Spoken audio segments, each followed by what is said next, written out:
How's it going, everybody? This is Brian Funk, aka Afro DJ Mac, and you're listening to the Music Production Podcast. And today I'm really excited about my guest. It's DiViNCi. What's up, DiViNCi? Hey, how's it going? I'm doing Thanks great, for having me. Yeah, thanks so much for coming by. I've been watching your work for quite a while now. You know, it's very inspiring. And I was really pumped. In July, I got to see you at the Ableton User Group in Brooklyn, where we first talked. And that was a great event, man. Thanks so much for doing that. That was July, wasn't it? I mean, I think it was the first. I guess it was the 1st of July. Yeah. Yeah. Well, I appreciate it. It was an awesome space. I was in town, and whenever I'm in town, I like to try to take advantage of being in whatever town I'm in or city I'm in, you know, as much as possible, and do as many of those types of things as possible. It gets me in touch with people who I have like a mutual respect for and stuff like that. Like you said, you know, when's the last time we saw each other? I don't even know. So yeah, it's always a good time, and I had a good time there. It was really fun. Yeah, that was a pretty cool space. All that like vintage gear everywhere. It's really cool. You don't usually see places in Brooklyn that are like that, like homely, you know, for this kind of thing. And it was a nice venue for that. Right. So what have you been up to lately? Do you want to tell anyone like maybe a little introduction? How do you describe yourself? Because you're doing so many things now in so many different areas. You know, I always like to take this opportunity. I live with myself pretty much every second of every day.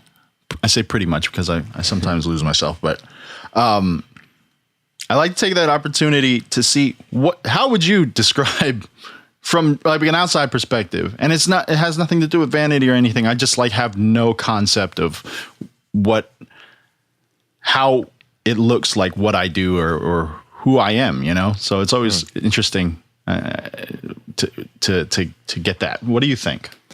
Well, I would say, and maybe it changed a little bit after the thing in July. Oh yeah, give me the before and after. Yeah, so you know, performer, finger drummer extraordinaire, you know, producer, those kinds of things, which was all cool and a lot of fun to follow. But what I really appreciated about after and during, you know, the talk you gave was the kind of like educational part, the teaching, the philosophy especially. That's something I'm excited to talk to you about today.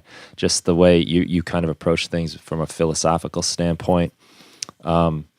So I guess it became a little bit more like kind of a mentor, teacher, philosopher, you know? Yeah, yeah.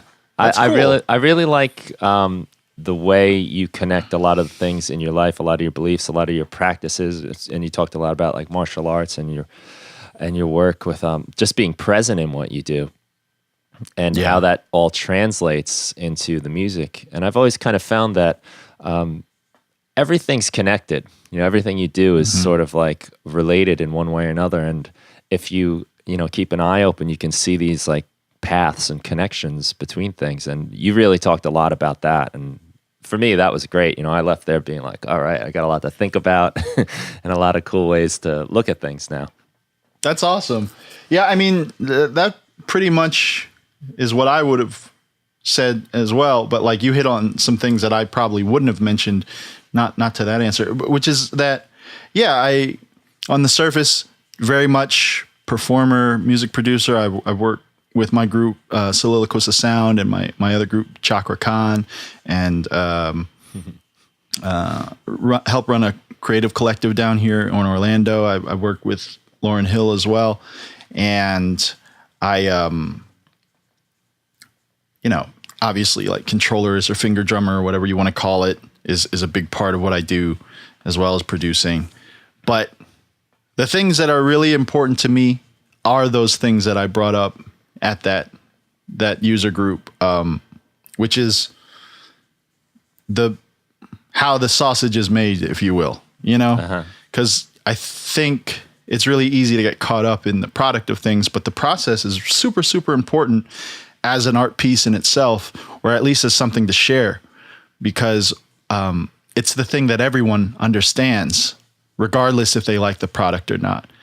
And every time I have a workshop or have a speaking engagement or something, I'm really using what it looks like, what I do on the outside as a guise or as a vehicle, rather to deliver these other things, the things that I really think are the most important things, and the things that I think people pick up from my performances in music, maybe without even knowing it. And the thing also that I feel like really resonates with people. Yeah, I found that my initial impressions, seeing you play, it's striking, to watch you play. You're like possessed almost. You're in this moment. You're there. You're in it completely, and that in itself, I mean, regardless of what even the sound is, like anytime you see somebody like, completely engrossed in what they're doing and just letting go, letting loose, that's powerful. And it could be anything that they're doing. Doesn't even matter. But that was striking. But what I particularly enjoyed was how that's really just the result of the bigger picture of what you're doing. Yeah, it's cool because I've seen that in my life with different artists or art in many forms, right? Artists in many mediums. I've seen people lose themselves and be free and get taken over by what they do. And but I don't often see people talk about it and really speak about it accurately. I'm glad you brought that up because I feel like that striking thing is what people are drawn to when I perform. I don't think my music is as universally accepted as what I'm tapping into. And I think it's really important for me to find the language that tries to encapsulate or tries to accurately portray what is going on when that's happening and how I got there and how I stay there, and how I jump in and out of that state. That's the stuff that's like, because everyone can resonate with being in the flow. Yeah. Right. But if you ask a lot of those people, how do you stay there or how do you get there? Let alone how do you stay there? A lot of people are like, oh, I don't know. Is that even, I've never been asked that, so like, those are the things I always try to ask myself and try to find the answers to, or at least try to find the language that gets you in the vicinity of it, because some of it is not really able to be spoken, it's got to be felt.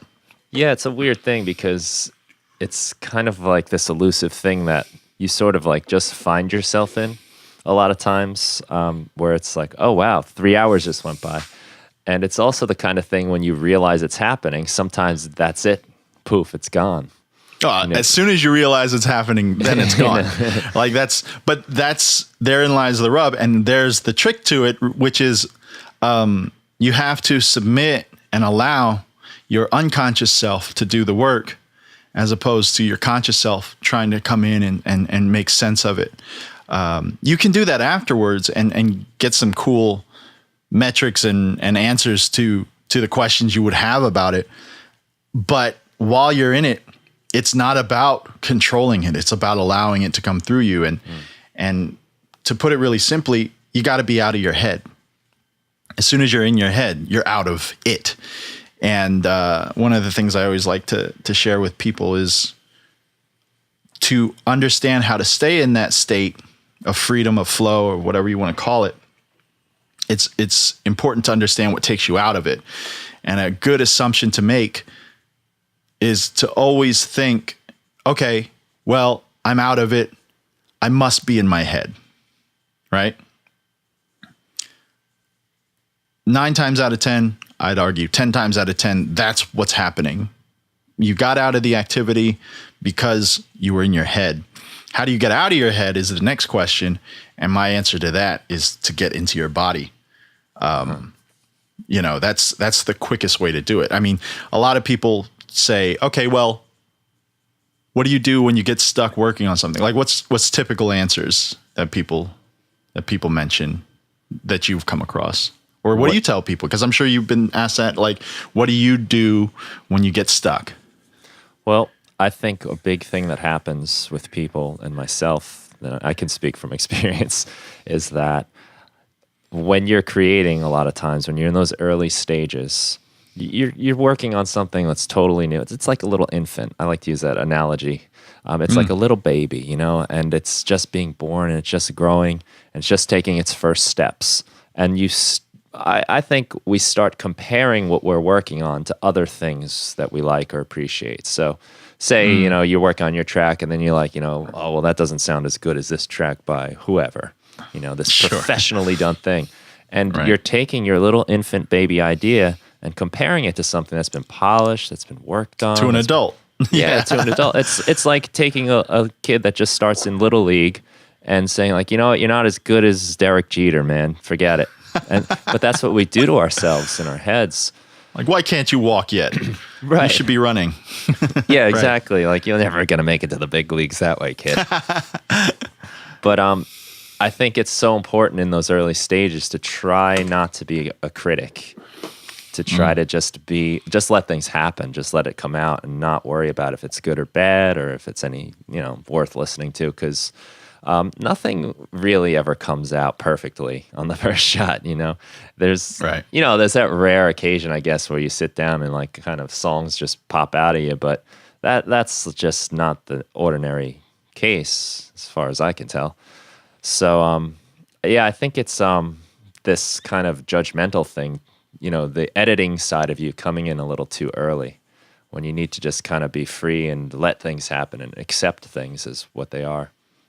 It's funny you use the word judgmental because I was thinking as you were describing that, as soon as you start to judge anything about what you're doing, that's your mind, you know? Yeah. So you're mentally judging, you know, you're mentally weighing out and comparing and criticizing it. And that's the inner critic kills the creative, you know, just like in real life. Yeah. the outside critic, you know, it's about just creating, you know, and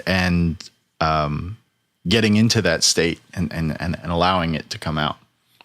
Well, I think we can, like, in our heads, especially when you're alone and you don't have anyone else to kind of snap you out of it or whatnot, you can take the most beautiful thing there is and in your head find something bad about it or find some negative motivation for what someone's doing or you know, I can take the best parts of me and my personality and see them as like a flaw and you know, put myself down about it if I let myself. Yeah, the same. But yeah, I mean, when you start to get into that space, what's your first go-to get out of it? My first go-to to get out of it. Yeah. Sometimes it's a break, honestly. Right. Sometimes it's just, you know, just take a minute, you know, change the pace, change the flow. Maybe even, it might even be just take a walk. It might be change the lighting. But like, just change something. Yeah. And I try to be, and it's a weird thing. And I think even just the whole concept of being in your head is a weird thing to put your finger on. But it's kind of funny you have to sort of use your head to get out of your head. You got to like talk yourself out of it a little bit. Right. But that in itself can kind of go into like a loop, you know, like it can be a feedback loop of, well, I'm using my head to get out of my head. That's why I say use your body.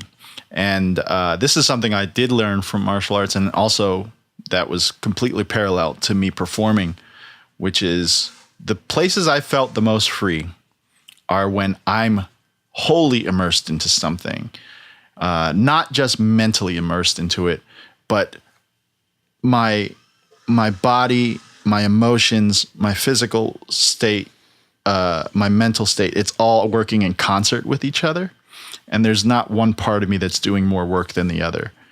And the thing I realize that trips up myself and a lot of people that I know that trips up is when you're in your head, you are really just kind of like overly focused with mental energy.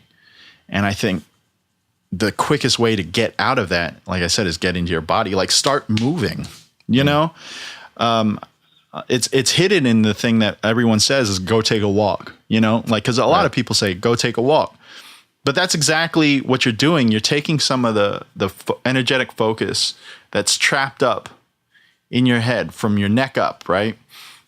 You're drowning in thought, and you're just opening the dam that you put in your neck, and just like allowing that energy to flow out through the rest of your body.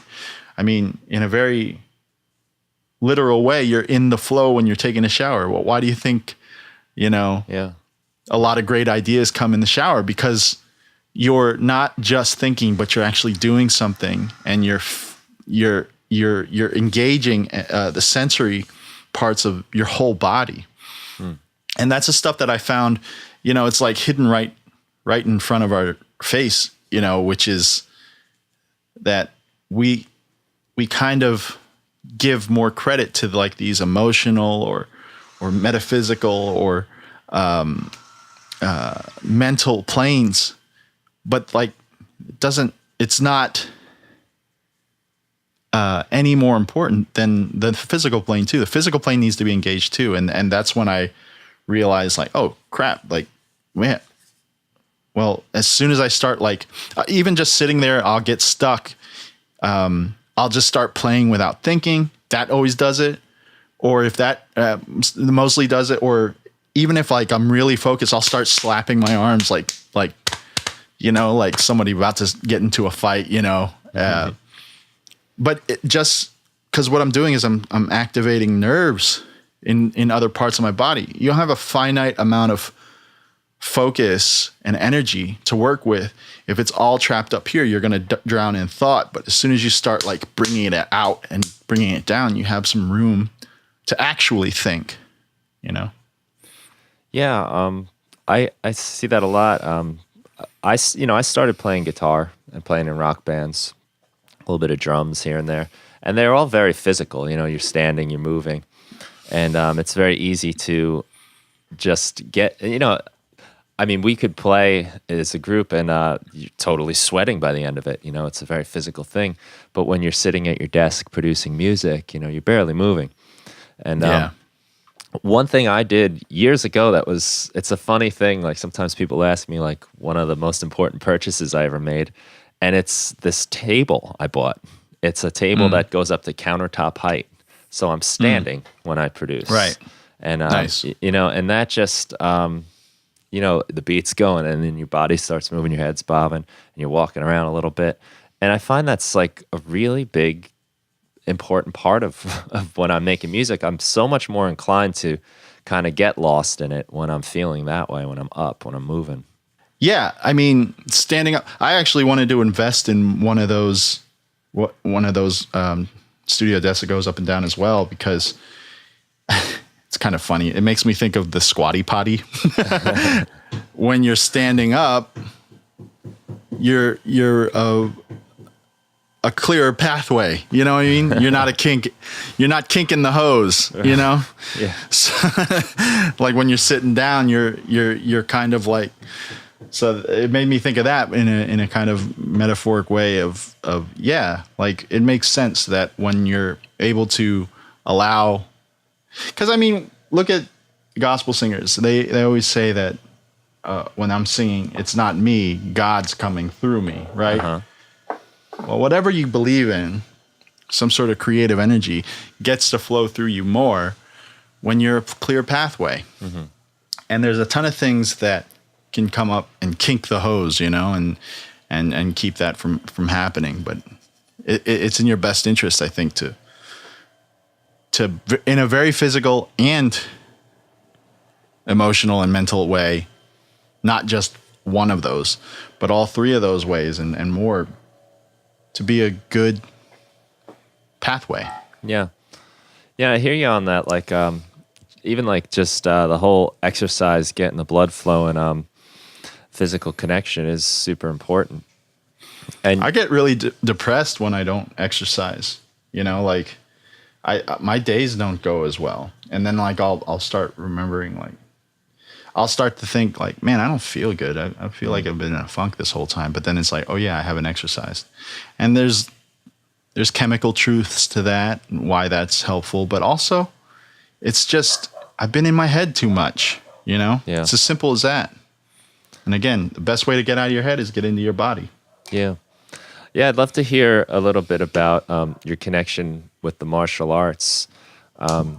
I've been dabbling in it myself for about the last 4 years.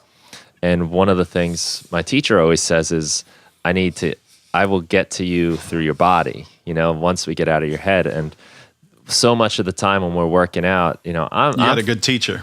yeah, he's incredible. One of the best teachers I've ever had for anything. And he'll say, like, have us doing our workout. And in my head, I'm like, oh man, I don't know, I'm shot. But he always finds a whole, like, another reserve of energy and capability that you can get to as soon as you leave your head behind. Your head's telling you you're tired, you're exhausted, you can't do it. But, once he breaks you on that, you've got a lot more than you think left. It's pretty wild. Yeah. I mean, you said it right there. You have a lot more than you think, period. You know what I mean? Like, that is always the case. And that can be taken in a very, like, spiritual way. That can be taken in any way you want. You have a lot more than you think. You always do. And to talk about the martial arts thing, it's like, I started martial arts. My dad started teaching me martial arts. He's my teacher. He started teaching me before I could even walk. So I've been doing it all my life. And I didn't even realize what I knew. Because when you learn something that early, it's what you do. Right. So it wasn't until later when I left the house and started going out into the world, I started realizing I had these other skills that came from martial arts. And I think the biggest thing I learned from martial arts is kind of the mental approach to life. And the kind of work ethic that martial arts gives you in addition. And it's those things that have helped me to figure out all these things. And the thing that I always, because I teach martial arts as well, and the thing I always tell my students is, my first lesson is leave your head at the door. Like, that's the first rule, is leave your head at the door, right? And second rule is leave your head at the door too, because it's got to be said many times. And in a very, like, practical way, it's not just so that you can learn from your body and because there's things that you're going to learn here that only have to be learned by your body after a certain point, but it's also because a lot of people, they take martial arts for a lot of different reasons, but the reason I teach it is not so you can learn how to fight someone, but because it's first and foremost a family art with a family tradition of mine, and it brings me closer to that when I teach it. It's really good for your health mentally and otherwise. But also, God forbid, you ever get into a situation where you might have to defend yourself. And in that situation, if you use your head, like if you try to think about the move that you're going to do, well, then you might die. Yeah. Right? Like, that amount of time. I had some, like, it takes too long to think about what you're going to do. The reason why you train martial arts is so that you do these movements over and over, and your body knows it better than your brain does. Because if there's a straight line between impulse and action, that's your best bet. Mm-hmm. That's the quickest reaction you could have. That startle flinch reflex, that movement that comes out before you think. If you're trying to deviate from the impulse and go around up to your head and think about which move you're going to do and then act on it, well, then you might just lose your life in that situation. Right. In a very, like, literal way. Getting into your head could cost you your life. And in a very figurative way, that's true everywhere. So, like, your creative life, get into your head too much there, it can cost your creative life or whatever creation you're working on at the moment. it's something that's like a universal truth. And I like martial arts because it's very cut and dry as far as, look, if you rely on your head, you could die, you know? Yeah. I don't teach you these things so that, you know, you can go out there and try these things out. No, it's so that we practice it for the rest of our life. That, again, God forbid we're in a situation where we have to defend ourselves. It does the move for you. Bruce Lee always said that, you know, I don't punch, but it punches all by itself, you know, like, and that's true. Like, that's the way martial arts works best. That's the way self-defense works best. It's when you're not thinking about it. So the other idea of that I took away from martial arts was basically my dad's holy grail in practicing martial arts was like to get into the flow. And this was flow as I understood it for years, not as I recently came to understand it as this kind of psychological concept coined by Mihai Csikszentmihalyi and like all these people talking about flow in all these other realms. But like he would just talk about flow that he saw the masters get into. He would see masters just react and move very like just so quickly, but so smooth at the same time. And the people that would try to attack them would just fly across the room. Right. You know, because they were in the flow. They had the flow. And that's the thing that I thought was cool later is when I started to realize flow in different contexts. I was like, oh yeah, I forgot. Flow in martial arts, the same thing. Mm-hmm. It's the same thing. Yeah, that's been one of the big surprises for me in studying is that there's so much mental stuff that comes. I mean, you know, you think of the obvious physical stuff because that's what you see, but it is pretty wild. Like this thing happens in your mind where you get in if you're in your head, like you said, you're dead, and you know you just can't be there. You can't be in that way. You got to just know what to do. And even in some of our warm up drills we do, I've learned that they're so much better when you're very loose. You know, you would think like you got to force things and be aggressive and muscle through things, but it's so much more about, you know, not to use the same word, but like going with the flow of what's happening and using the energy of what's going on to your advantage. And there's a certain amount of control in surrender, you know, and that's the ultimate control. You know, if you're holding on to, it's kind of like the branch that's really like dry and hard, you know, that's going to break a lot easier than the one that's pliable, right, and that has actual water running through it. Mm-hmm. But that's the one that's going to hurt the most too, you know, that movement. It's very counterintuitive to what a lot of people assume getting into it. You know, I've had like some, not to put you on the same, like a lot of people think this, but like I've had the extreme version of that, which is like meatheads that come in here. Like I was just want, you know, yeah, and they're fun to play with because you get to show them really quick, like that's not going to work for you. Yeah. You know, we've had our fair share of those guys come through. I'm sure. And they tire out real quick, and they're not learning the technique. They get hit a lot too. Yeah, and they're not learning the technique. They're just relying on muscling through it because they can, you know, they've got the strength to kind of do things, but then on certain things, like, you know, if you don't have the technique right, it just doesn't happen. Right. And you get exhausted. Right.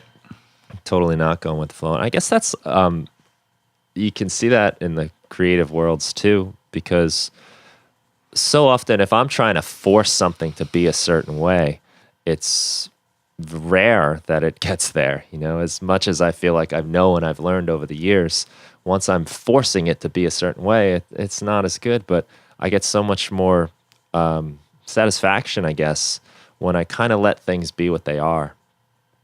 And I was just working on these samples that I recorded with an iPhone, you know, 'cause it's all I had.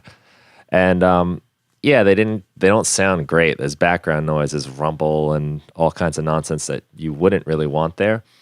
But as soon as I embrace that, now it's like part of the character of the sound. And it's part of the style, and it's something original. Which you wouldn't have got if you made it perfect. You know, it Exactly. might not have had the character you liked. And that's something that I wholeheartedly believe in is, you know, you can get what you want. Like, here's what you want. And then like, there's a fork in the road. You can either go down the road where you get what you want, or you can go down the road where you don't get what you want. Right. And I can't help but find that every single time I don't get what I want, I find not only something that's better beyond it if I keep going, but I find what I could only conceive to be the best thing. Because when you go down the road of what you want, it's good and it can only get better. But when you get what you need going down the road of what you don't want, it's not just better, it's the best. Yeah. I always like to think that, well, what I got is giving me the opportunity to get the best possible thing, the maximum reward here. And what a gift that is, you know, like, and that's what people forget. You know, my old neighbor always used to say this too. Like he would be complaining all the time. Like he's having it rough. He's going through it. And, you know, he was a strong believer in God. And he would say to me all these things that he was going through, these rough times. And then something good would happen for him.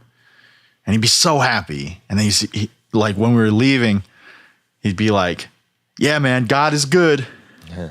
And then I was like, well, if you believe that, you have to believe that God is always good. You know what I mean? You're always getting what you need, if not even more than what you could ever ask for. And I like to look at things like that. I like to look at everything that's given to me. Because I have it, it's a gift. Whether I choose to unwrap it or not and see what's actually in there, that's up to me. Mm-hmm. But I try to unwrap everything and really get to the bottom of what I was given. You know, and you can only get there by going through it. And when you do, man, the rewards are so much better than if you just got the thing you asked for. I agree. Like, because you have this thing, you kind of picture it, but it's really can only be so thought out. Whereas when you go through the process, you learn all these new things. You run into all these other options that come up, or problems, if you want to see them as problems, or opportunities, maybe is the better word.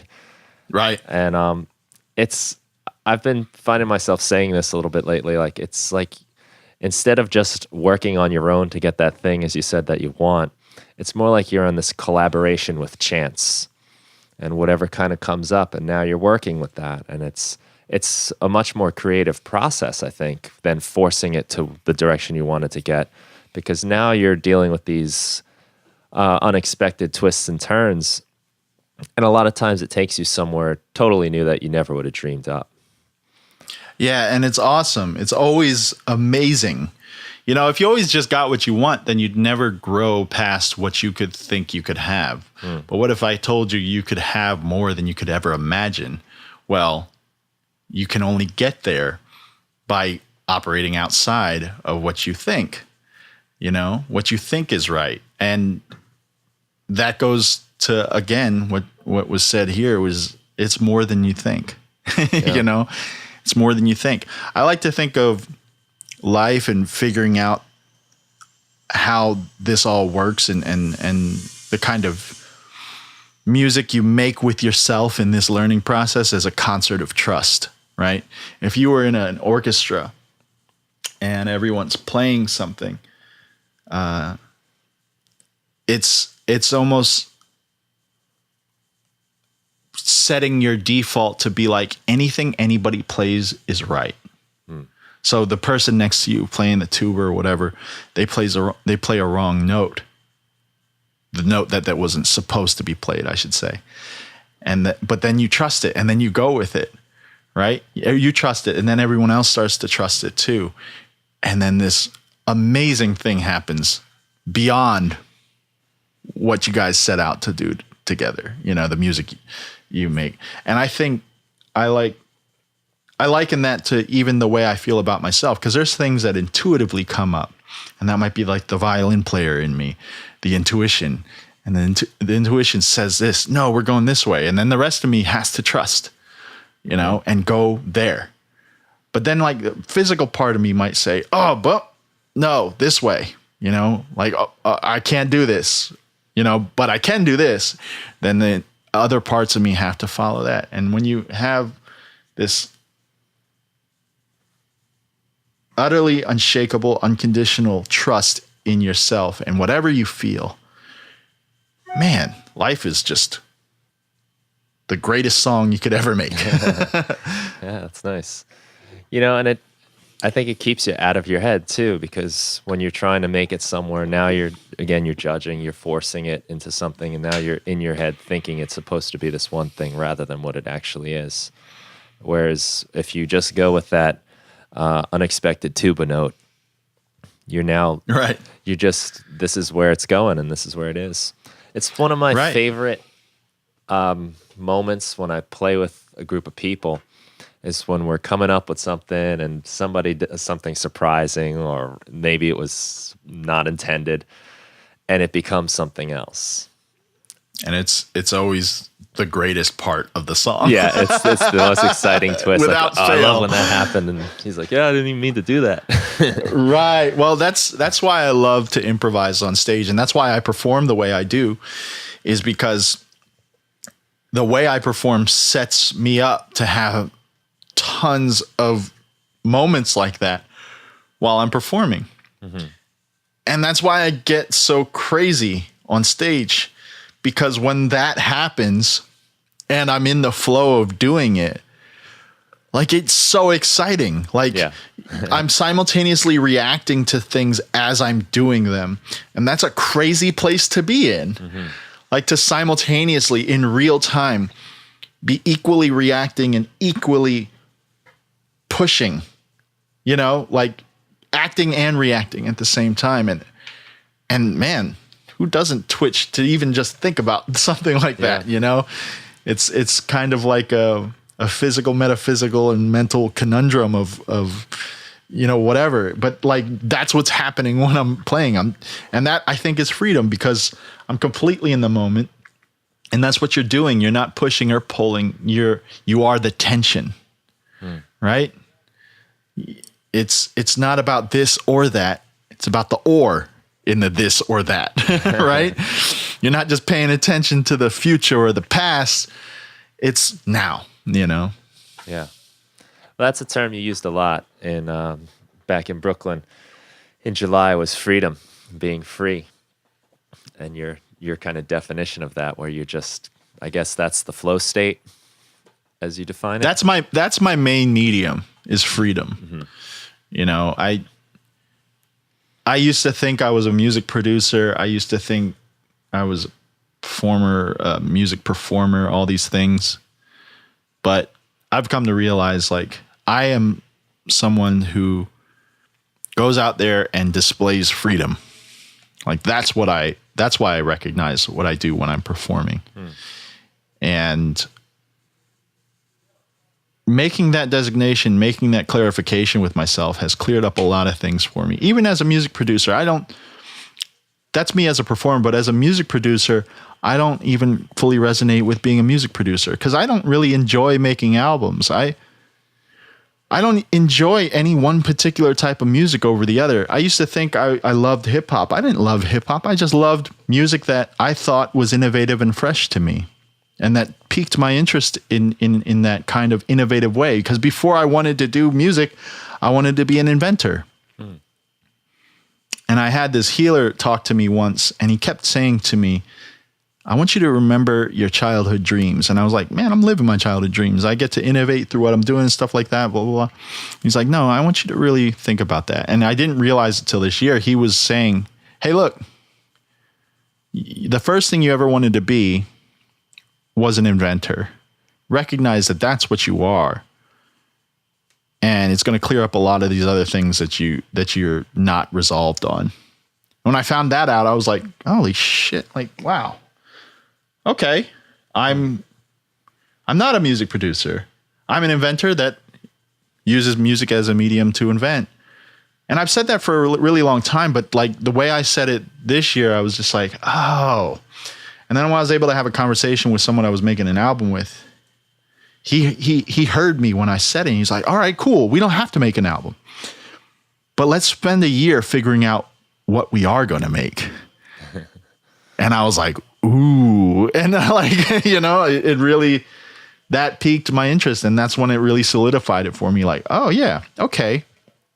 There's my fuel. That's interesting. I've been kind of resonating with the idea of being like almost like an explorer or a discoverer, like an archaeologist, even in a way, when doing music, where it's like I'm uncovering things, finding it, and I think like writing songs sometimes is like almost like finding songs. And like finding sounds, you know, you're creating them, you're putting them together, but it's almost like they were always there. And you just had that little like archaeologist brush and brushed away the dirt from the dinosaur bone, and you found that thing there. And then you kind of get to assemble it however you want, where you can decide this bone goes with that bone you found over here. It's just a weird, I guess, different perspective of looking at the same thing of creating music, producing music, but a very, very important and huge distinction to make, you know. It helps me because not be so forceful and stiff too. Right. Because let me ask you this: do you remember what you wanted to be when you grew up when you were younger? I had a few ideas. Sure. mean, I always loved drawing. So I wanted to be a cartoonist, comic book artist. I wanted to be a professional baseball player. I wanted to be a superhero. I think back about as early as I can. But I think in a way, like the idea of like, you know, wanting to be Superman and fly away was I wanted to discover and explore. I just got a kayak, and I live on the North Shore of Long Island. I just got this kayak, and I've only been on it twice now because it's, you know, just came in, and the thrill of just like going around the bend that I couldn't see from the beach, you know, to see like, ooh, what's that? Wow, look at this! Look at the way the rocks are here. Like this, it's really exciting, and just the thrill of finding it is really cool. And I think I do that a lot with sound. Where just like I get a sample and I start exploring it, I start making an instrument out of it or stretching it, you know, and who knows what's going to happen. I love that. As much time as I've spent doing this, it's always a surprise. There's always a little magic to it. And it's the same feeling on that kayak the other day. I was just like, oh, I didn't know that was here. And that's such an important revelation to make to yourself, because if you go the rest of your life just thinking that you fit into the box of music producer or musician, somebody who's, in order to succeed, has to fulfill certain requirements set by the music business and things like that. Well, then you're going to wind up hating music. Like you're going to, or at least like part of you is going to feel like reluctant to do it. Yeah. But when you properly align with your true purpose, you can continue to do the same thing. And from the outside, it looks like, oh yeah, he's a music producer. And to everybody else, nothing would have changed. But your intention and your focus is so much clearer because you know that you're more of an explorer than you are a musician. And it doesn't matter what you do. You know that that's your true calling. So when you go and learn martial arts, when you go and learn music, when you go make music, when you go make breakfast, right? When you go into a relationship with someone and you resonate, when someone asks you, who are you? And you say, I'm an explorer. You know, I enjoy exploring. Well, then it's like casting the right spell, right? Saying the right word in a spell, it makes the magic happen. When you don't say it right, it doesn't happen. You know, you have to pronounce the spell right, and when you do it, the magic works.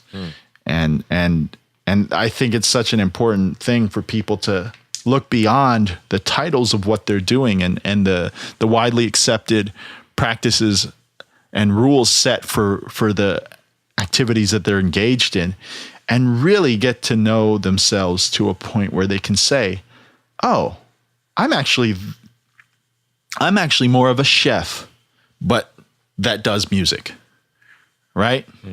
Doesn't mean I have to start cooking to make a living. It just means that that's my calling, and I choose to make food in music. Make delicious music.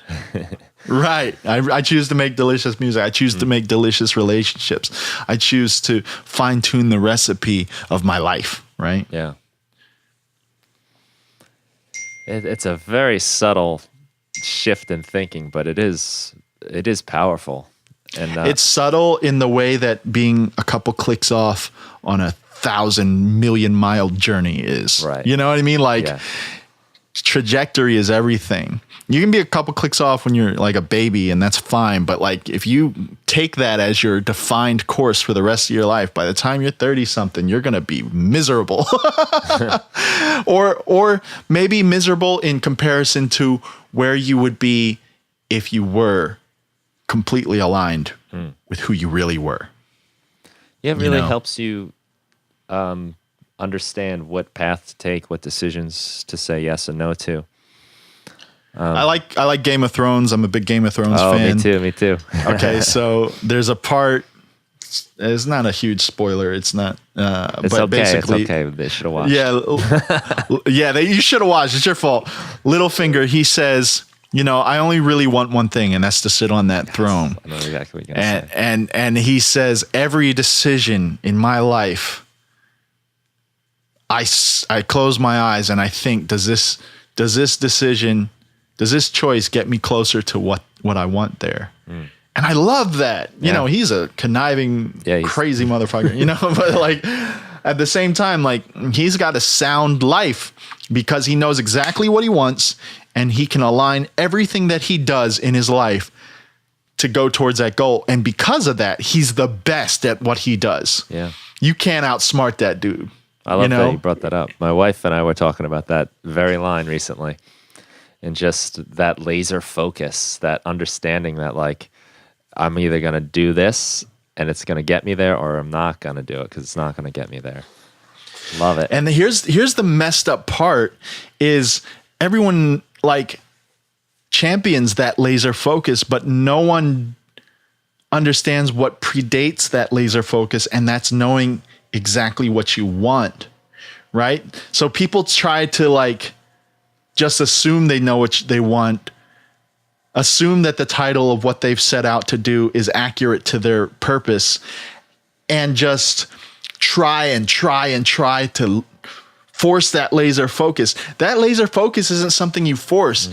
When you're aligned with your true purpose and you know exactly what you want, that focus just oozes out of you, right? That's not something you try to do. That's something you allow to just blast out of you. And it's that surrender you're talking about.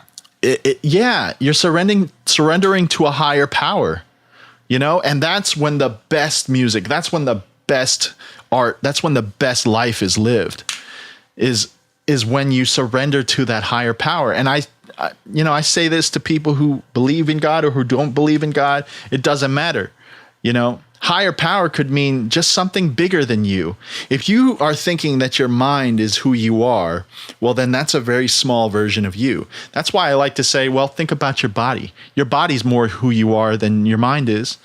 There's a quote I love that I've said for years, and actually in the last 2 weeks heard somebody else say it. Joseph Campbell, I think he said it, is that the mind is a secondary organ. The primary organ is when you're like what you're supposed to do is basically submit to the humanity of your body. And I completely wholly believe this, because I think that is the gateway. Doing that is a microcosmic example of you surrendering to a higher power, a bigger power, something bigger than you, right? Because when you think of yourself as this small little thing that's the size of your two fists, you know, your brain, your mind, your mind consciousness, and not submit to a greater consciousness that even just your body possesses, well, then how are you ever going to submit to something even greater than that and be part of something bigger? You got to start there. And when you do that, man, the magic that unfolds from there is just, you couldn't write shit like that. Yeah, I agree. And I think you can take that to large levels, because one thing I kind of always got a kick out of is like when you kind of zoom out on the universe and you see these planets and these little Yeah. It's almost And the then you same as when you zoom all the way in. Yeah. It's these little I knew you were electrons going and there. little. I think the same that's thing. just wild, and it seems to me kind of ridiculous to believe that like we're just these isolated things. Like I'm just this person, Brian, on this planet. You know, like how could I not be? And when you think about the music is a great example of how something you do, something you create has an impact on everything else around you. Where when you hear music, it changes you. It affects you. It affects your mood. It affects your feelings. And it's so hard for me to like see us as separate things. You know, like everything that you do, every decision and thought you make has some kind of resonance out on a bigger picture. Right. I mean, you can't ignore the connection once you feel it. Yeah. It seems absurd to ignore it at that point. And It's easy to miss it, but it's sure. It's hard I to mean, but ignore when it's you right in your want it. face. Yeah. That's why it's easy to miss it. It's right in your face. And It is your face. yeah, exactly. Well, that's like absolutely. the cool thing too. When you get close enough to like a solid object, you know, it's not solid. There's no edge to this table I'm sitting at, and No, not at all. Like there's no lines, period. right, You know? we're not like cartoons with little borders. Yeah. I'm picturing you've ever seen I Heart Huckabees? Oh, maybe a long time ago. You need to rewatch it, man. The person who you are now needs to see it. It's so great. But there's a part in there where they're talking about that connection, and they like did a thing where they like copied and pasted like parts of the frame and made them like intermingle with the other person. It just reminded me of that. Okay, I gotta check that out. I think I might have seen it a long time ago, but Nah, it's a great movie, man. It's like the best. It's the best full like I don't know. yeah, The best Leaves you with philosophical something. movie ever. You know, it's just hilarious too at the same time. Nice. I'll have some homework then. So let me ask you, what's next for you? What are you up to? I've seen some. I saw some pretty cool videos of you with Michael Winslow. Oh, look at Yeah. this! I guess people at home aren't going to see this, but we've got. Is that your child? Yes, this is Azumi. Wow, adorable. Say hi. Hello. She's not. How are you? Oh, so cute. Congratulations. Thanks. It's awesome. The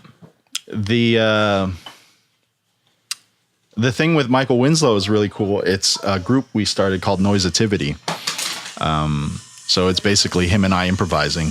Him with his all his loop pedals and stuff like that, and making noises as he does with his mouth and looping them up and just doing crazy shit, and then me doing my brand of crazy shit.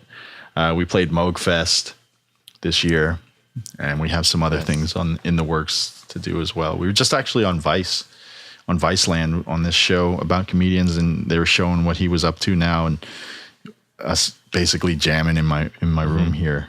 It was really Yeah, cool. I saw the clip.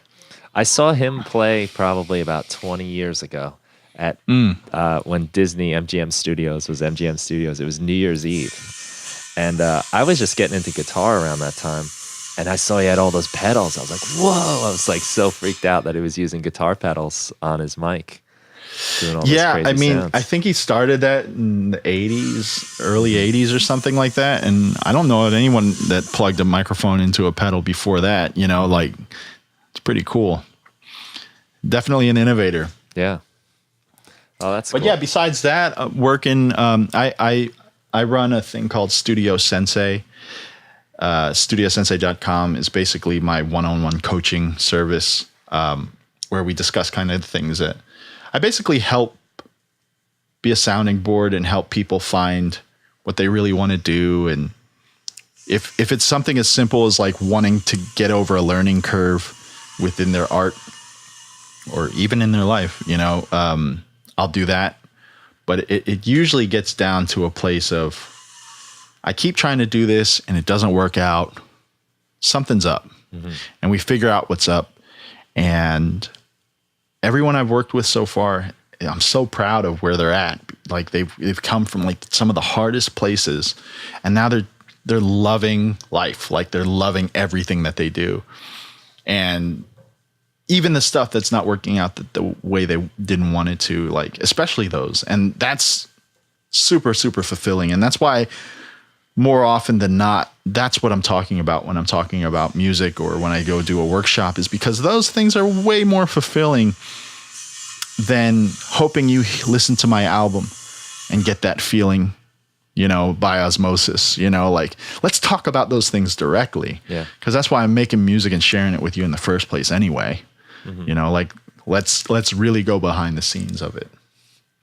That's cool. So in addition, is it a music production focused thing, and you're getting at the life stuff kind of through that, or are people just like calling you up and you're like, hey man? I have some clients that are musicians, some that just need help in other areas of their life, some that are entrepreneurs. You know, I started calling it Studio Sensei with the knowledge that I was kind of using my existing, using what I do know people look at me as a way in, you know, to talk about the real things. It's kind of like when people are having trouble losing weight, you see those weight loss shows. It's never about food. It's never about exercise. There's always something else, some other thing that has stunted their process of getting to where they say they want to be. Right. And it's very much more about life than it is just any one particular art. But I also am recognized as an artist, so that's kind of where I go with it. I was recently talking about that kind of thing with that show, Hoarders. You ever seen that show? Yeah, exactly. It's never I don't know how to organize my papers. It's not that I don't have enough storage space. It's something deep. It's usually roots way back into the childhood. Absolutely. And, it could be like anything from like attachment issues or fear of losing things. But it's a lot. I guess that's a lot of things in life, you know, where there's something else much bigger. It's always that, you know, if you find yourself like out of balance, it's more than likely not the thing that you're out of balance with that's the problem. It's because some other part of you has compromised something and you're compensating for it. You know, in this area of your life, whether it's something in your childhood, whether it's something else completely, whether it has something to do with your relationship, it's always some sort of compromise you feel like you can't make headway in that area with, where you're going to start seeing the results affect other areas of your life, you know? Yeah. And eventually all areas of your life, you know, it's going to show up everywhere if it doesn't get to be seen where you wanted it to. That's a nice thing about, I think, any pursuit you have, whether it's music, martial arts, some kind of art or physical activity, is that you can sometimes get to these deeper issues much easier. I think for myself, with martial arts, I learned that there were definitely like things about me that was a result of like being scared of people. Right. You know, something simple like that, where, you know, maybe like I wasn't just shy, but I was actually like fearful, Right. you know, and Right. I was filled with, And that's, you know, different having things. a child myself, like people will come up and say, oh, she's shy. No, she's not. She's not shy. She has built-in stranger danger. The very thing you're going to try to teach her to do later, to instill later, she's got it already. But you're labeling it as shy. Yeah. What's shy even mean? Right. You know? It's never an inhibition. Right. It's an unwillingness to do something. Why? That's they're one letter off with shy. Yeah. If they turn the S to a W. That's good. Oh, why is she like that? You know? That's I feel the same way about the word lazy. Yeah, I should be doing this, but I'm lazy. Lazy by definition only means unwilling to do something. So if you were to substitute that definition in there in place of the word, well, I'm not doing this because I'm unwilling to do it. Well, then that means nothing. Why? Yeah. Right?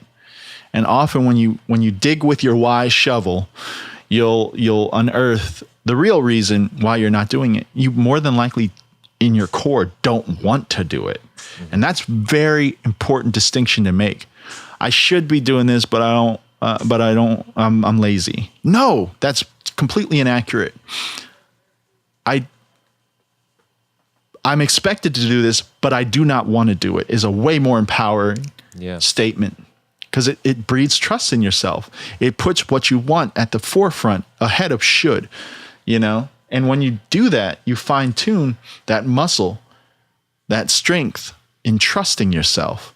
And again, Well, that's everything. Yeah, and lazy, if you take it as like a definition of who you are, it strips you of everything. I mean, It strips you of all the things that you could unearth that are so right and so perfect for you, and are greater than anything you could imagine. You know, like you just completely say no to the opportunity of getting those rewards by accepting that you're just lazy, or just shy. You know, those things need to be re-examined. And this is why I constantly say, don't question yourself. Never question yourself, but always check in with yourself. Questioning yourself is any time you ask yourself a question based on a lack of trust in yourself. And checking in with yourself is only ever one question, and that is, now that I'm standing here, what do I want now? That's the only true north. Yeah, that's the only true north you ever got to follow. Now that I'm standing here, what do I want now? I challenge everyone listening to this, anyone I ever come across, stop saying should, stop saying need, and replace should with either could or want. Want's much stronger. Just completely take it out of your out of your vocabulary. It's useless. But replace it with want, and constantly check in with yourself. Now that I'm here, what do I want now? And allow, even if it's completely different from what you said you wanted to do with all your heart 5 minutes ago, still follow it. Because that thing you told yourself you wanted it 5 minutes ago could have just been enough to free you from what you were doing in order to see where you really wanted to go. And that way you don't have a set trajectory, but you have a trajectory that is constantly adjusting to where you want to be. If I were to look past the horizon, what I can see, and say, oh, yeah, I want to go to LA, right? And I'm pointing in west direction. What are the chances of me following that exact trajectory and winding up in LA? Very, very few, like very, very low chance of that being accurate. What you got to do is you got to go in that general direction, treat your finger pointing as a general arrow, go there, and then you get to the horizon of that, event or whatever you want to talk about, this in metaphor too, you get to that place and then you say, now that I'm standing here, where do I want to go now? Mm-hmm. Oh, I was a little click off. And you constantly do that. And that's when you'll end up where you say you want to be, when you constantly check in with yourself. Got to keep clicking that dial. Yep. It's funny, but it's really true that sometimes just understanding those subtle differences can make a big change. Because if we take it back to music, and you're trying to make that track, and you get you start questioning yourself, you're not trusting yourself, and you're not getting where you thought you want. I think when I get into those moments, that's when I'm not enjoying it. That's when I don't want to do it. Totally. And then you can tell yourself I'm too lazy to work on it, and that's even more damaging. That just pulls you down another notch. And then eventually you get to a place where you say, I've tried this so much. You know what? Maybe this isn't for me. Yeah. And then you do something radical when it was just a subtle change that needed to happen. In perspective. Perspective from someone standing on the not trusting themselves side of life to then the perspective of someone standing on the trusting themselves side of life. The place from either lack or abundance, and when you operate from the place of abundance or place of trust in yourself, you never wind up in the wrong place. Never. Challenge anyone. I'm trying to think of a devil's advocate for you. But I hear you. I mean, I agree with that wholeheartedly. And like the idea of abundance, that you've got everything, that it's within you. It's been given to you. And all these labeling a problem an opportunity or an obstacle an opportunity. Just that simple twist. It's all an opportunity. Yeah. It's all an opportunity. When something comes around that's something you said you didn't want, it's either an opportunity to let something go that isn't going to behoove you on your journey, or to embrace something that will. Let me ask you a question. Something I've been thinking about a lot, because I'm about to start teaching again. Summer vacation is nearing an end, as my non-teacher friends are happy to remind me. I have an answer myself, and I'm really interested to see what you would say.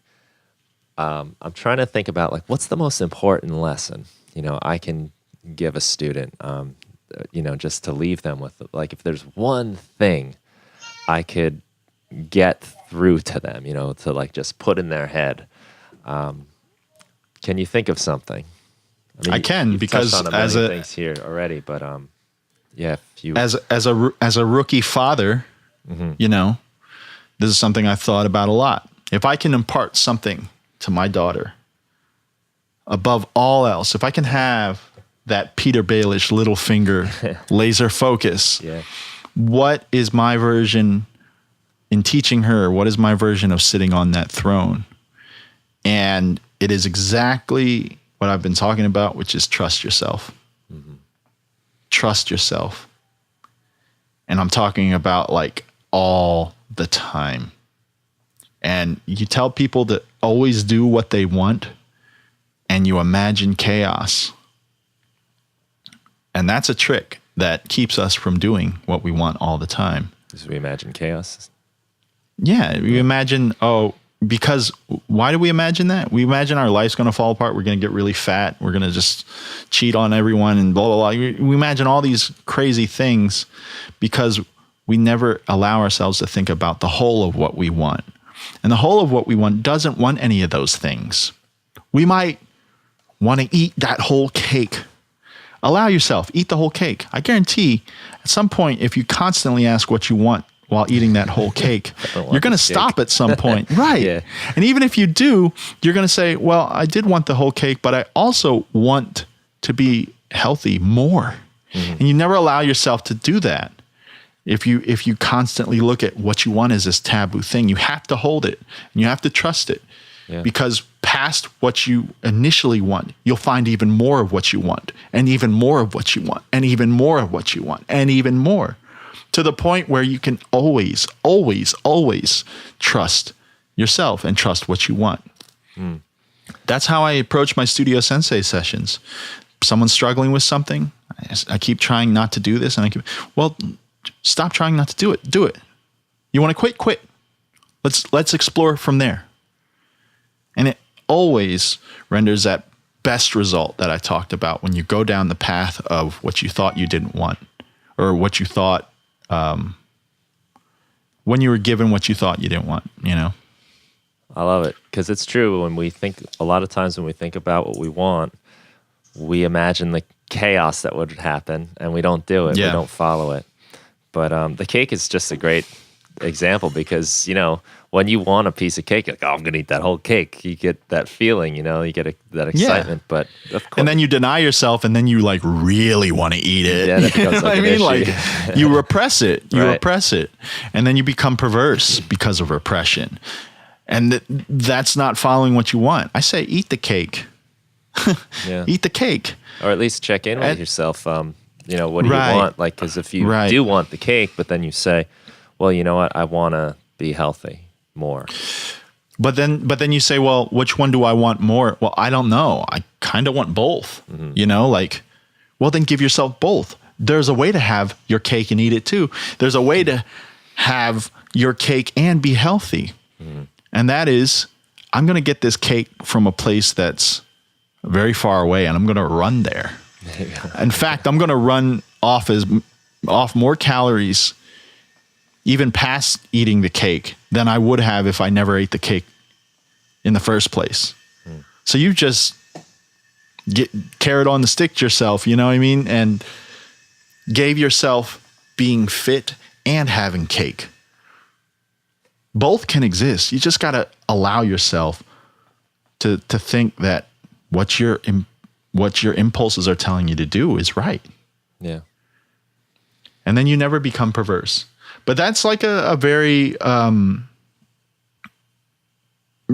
that's like a very complicated thing for a lot of people to start to unravel, because there's so much questioning that happens because they're not used to checking in with themselves. They're not used to trusting themselves. Step lightly into it, but start with language. Take shit out of your language, and just start with one. And find out all of what you want and start servicing it so that you can build trust in yourself, to trust yourself implicitly all the time, every single time. World's going to be a lot of better place because of it. Teach that to your students. Yeah, that's a good one. I will. I got to get going, man. Same here. I got a session. Yeah. Listen, this was great. I love talking to you. Let's do it again. Enriched. I'd love to. Yeah. Let's do it again. Yeah. So any place you want people to go to check you out, in particular, website, or I know you got DiViNcimusic.com. DiViNcimusic.com. Secondsubject.com is the name of that's the collective that I helped to run here. It's a collective and label. And secondsubject.com. That's where I'm putting a lot of energy into. StudioSensei.com. Do you At spell out DiViNci second? at most things. Or is it like... Yes. Okay. Yes. Cool. Yes. Second. I'll put these in show notes. Awesome. Instagram at DiViNci. That's a good one. Cool. Listen, DiViNci. Cool. Very good. I really appreciate your time, and thanks for coming through back in July, and thanks for expanding on it with me today. Really great stuff. Thank you, man. I really appreciate it. Okay. Well, look forward to more. Thanks a lot for listening, everybody. This has been my talk with DiViNci. He's awesome, as you can tell. Check him out, and take care. Thank you.